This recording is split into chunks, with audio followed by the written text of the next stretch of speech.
Et dans la province de la Lomami, le directeur général de l'Office des voiries et drainage était à Cabinda et à Moneditou pour inspecter la voirie urbaine.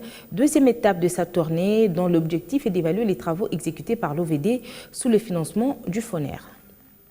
La Lomami, deuxième province ciblée pour inspection des voiries par le directeur général de l'Office des voiries et drainage sous le financement du FONER. Cette mission d'évaluation du niveau d'exécution des travaux par l'OVD sous la coordination du ministère des Infrastructures a conduit le directeur général au contrôle minutieux de la voirie urbaine. Les caniveaux, les collecteurs d'eau, les digues pour la stabilisation des ravins et le rechargement des chaussées, autant d'ouvrages inspectés.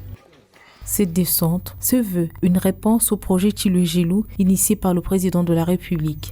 Le gouverneur salue l'acte posé. La province de Lomami a bénéficié d'un financement FONER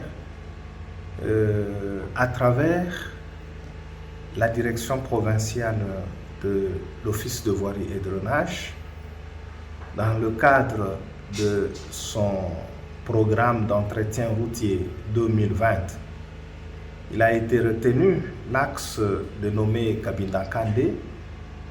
C'est une avenue qui est au centre de la ville de Cabinda, une avenue qui était devenue presque un sentier. C'est que nous remercions d'abord le chef de l'État, qui est le garant du bon fonctionnement des institutions.